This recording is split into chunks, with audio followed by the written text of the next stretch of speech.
Ladies and gentlemen, welcome back to the channel. I'm Leonard. How you guys doing? And welcome to a video that I've been planning for quite some time and never really knew how to make. So welcome to 10 things I wish I knew earlier in Rome 2.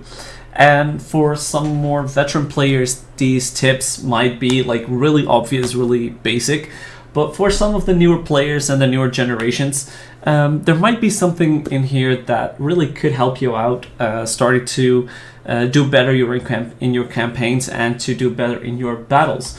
So for the first 3 or 4 tips, I set up just a random battle, a siege battle in this case, to like show my ideas that I have about this. And for the last few tips, we're gonna go back to the campaign map. So if I don't forget, I'll put them in timestamps in the description, and otherwise you'll just have to power through. So number 10, things I wish I knew earlier, is that in a battle like this, especially in a siege battle, utilize your choke points. Because we can fight everywhere, but over here, as I set this up, we are heavily outnumbered, which will mostly happen in your campaigns, more than often happen once in your campaign. So make sure you utilize your choke points. So over here, I did something I don't usually do. So this is a bad checkpoint because you can see, like, I don't think we can draw anymore, which is quite sad. But this is example of a bad choke point because like they can come from here, they can go around here, and if some of these troops peel off, they can come from over here, and like these units can get separated and surrounded fairly easily. So this is AI, so it will not be that bad, but if you're up against a player, this will be a very bad situation. Over here you can see I have a very good choke point. So I've put my very heavy spear infantry right on the edge where they absolutely cannot get flanked, and in this case we also have the uphill advantage, so we could either even like place them a little bit more backwards. Yeah, the battle's already started, so we could place them over here, and that would mean we still have more of the uphill advantage, and so these units will take a while to get through. Over here would not be such point for a choke point. So that is how you utilize your choke points at the best. So look for strategic positions where you can set up choke points like that. Let's move on to number 9. And number 9 is something that has to do with the velites or missile units in general. Mostly missile cav you'll see it on, but missile units in purpose as well, in Underrun as well. As you can see, these missile units have a couple of options, and one of them is skirmish mode.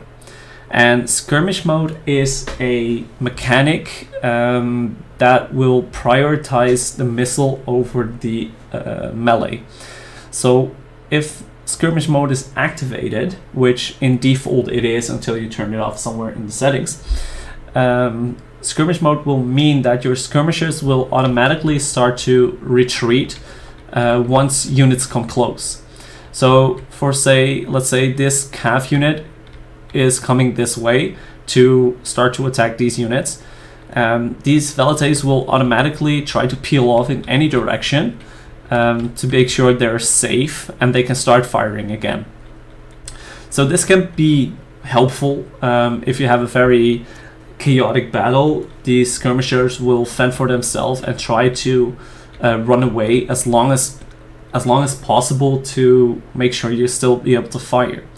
However, it can be very annoying because once they get all the way to the end of the map, their pathfinding usually just breaks. So eventually they all get caught in very weird positions, or they might run directly into enemy lines, because if these guys come on over here, these guys probably will run this way, which means they'll get caught.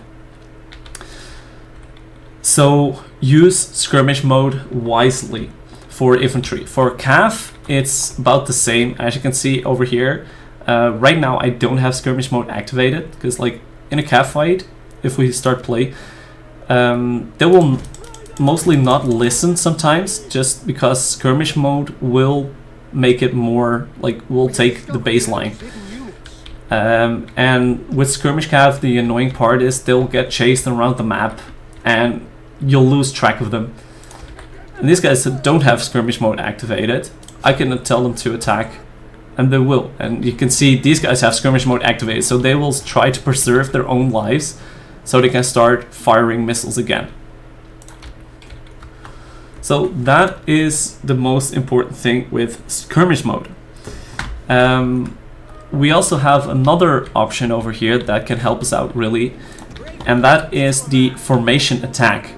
So not all units, but a lot of higher tier units and disciplined units like hoplites, heavier infantry, and in Rome's case most of their infantry will have the option for formation attack. In a defensive position, formation attack is usually the best way to go about it, because it means basically that the unit will try and stay in the same formation as you put it in. So with these legionaries, if one of them dies, they'll try to reshuffle, so they'll keep this exact formation. So in a defensive position, that might be a very handy thing, because you want to have like these choke points. You don't want to have your troops like circle around or do weird stuff.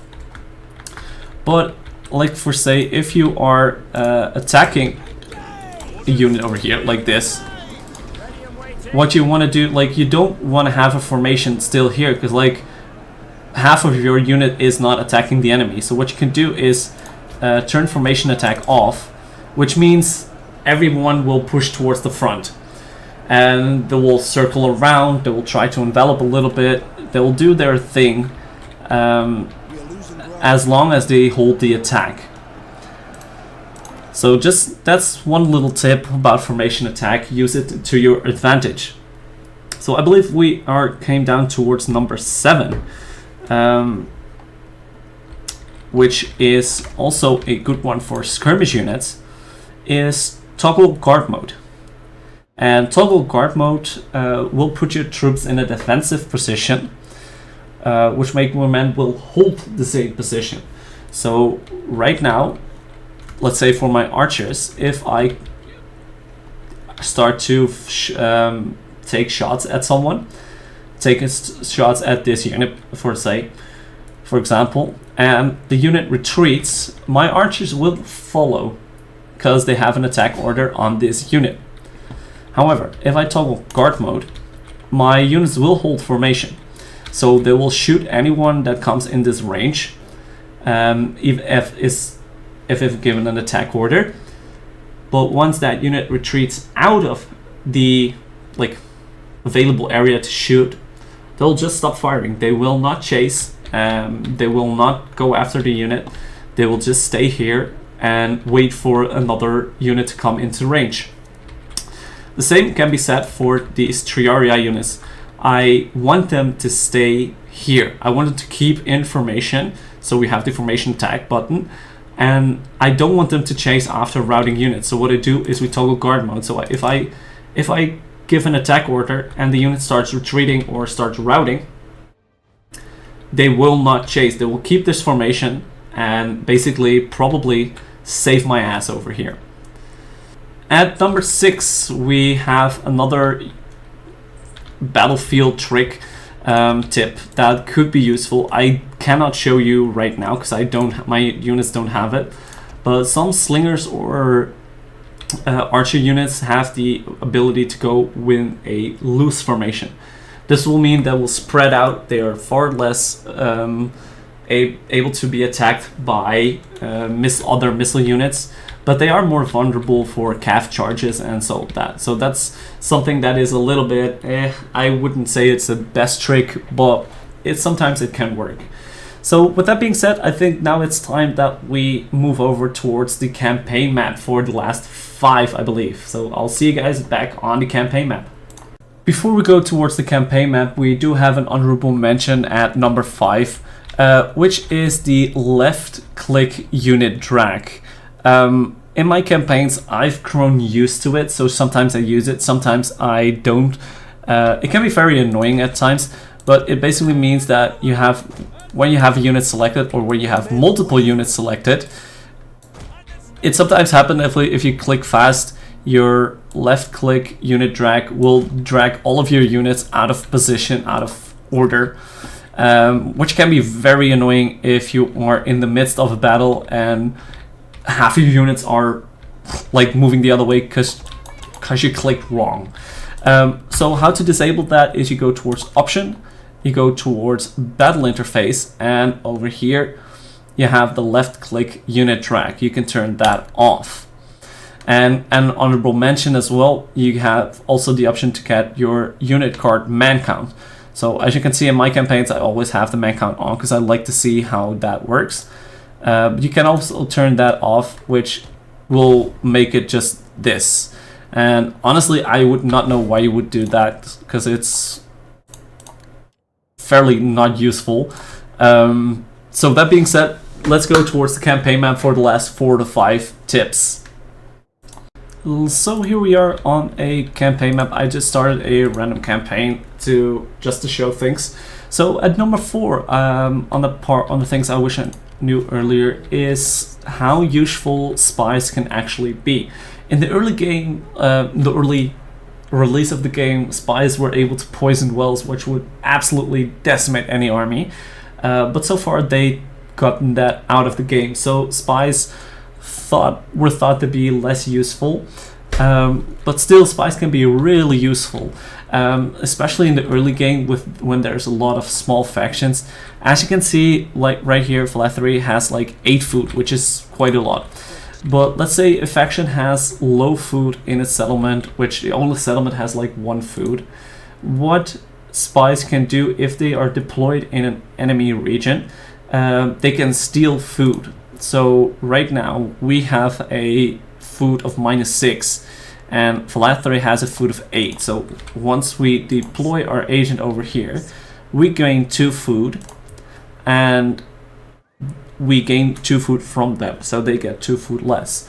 So let's say a region or a province, let's say the Phonetii, because they have a 1 settlement faction, only has like 1 food or 0 food at the moment, and you put a spy in there and you start to steal food, they will have a food shortage, which will cause them to take attrition, and over enough turns their armies will be absolutely crippled for you to just steamroll through it. So it will not always work, but sometimes it can be really useful to weaken your enemies to start food shortages. And also there is, I can't show you right now, but there is a trait or a skill which you can advance, which will allow you to steal more food. I believe up to 3 or up to 5 food per per skill, per spy. So use that to your advantage. At number 3, something which came later to me, which can be very important, is that public order equals money. And that might sound strange, but of course you always want to see if you can get public order at a positive, which means your provinces are stable. So it can have an immense impact on your treasury as well. So as of right now, we have 100 public order here. So if you look at the province effects, we have an inspired populace, which means we have extra growth in this whole province, which is nice. But we have a plus 8% tax rate. So everything is plus 8%. And if we compare that to one of our provinces that is on the lower side, so minus 43 at the moment, which is come back to troubled populace, and we got minus 4% tax rate.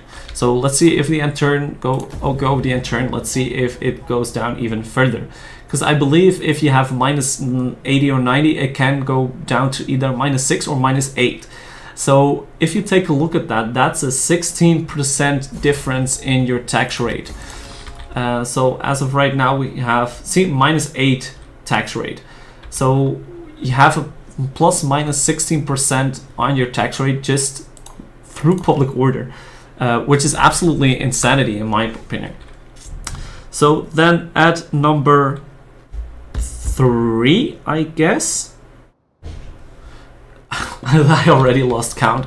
At number 3, we have your stated objectives. So once you get into the campaign, you get your objectives to hold. And every time you complete your objective, you get a new quest line, or you get a new quest to go after. What they don't say, however, is that there are 3 tiers of bonus objectives. Sometimes there are even 4 or 5 if you go later into the game. And these can absolutely increase your money by, well, like 3 or 4-fold. So as of right now, we have to completely own 2 provinces, and then we get 2,500. But if we start to look at bonus objectives, if we hold the entirety of these 2 provinces, which could be our stated objective, we get an extra 1,000 gold. And if we look at this one, subjugate the faction, capturing the last settlement or making them your client state, the Etruscans. So what we could do is we take out the Etruscans, and then we make a side trip to ERLIER to make sure that we receive this extra 1,500 gold as well once we and then conquer this. And if we look at the 3rd bonus objective, be at war with Carthage, which is a very easy extra bonus objective. So with 2 provinces and maybe 1 extra settlement, we can get, like, instead of 2,500, we can get another extra 2,500 gold. So always be sure to look at your bonus objectives once you start a new quest line. And then I believe at number 2 or at number 1, we start to look at diplomacy. Your diplomacy is very important that you keep a green positive minder over here. So as of right now, we are steadfast, which means we are a reliable partner in diplomacy. So that means factions are more likely to accept treaties with us, accept trade agreements, and even make peace.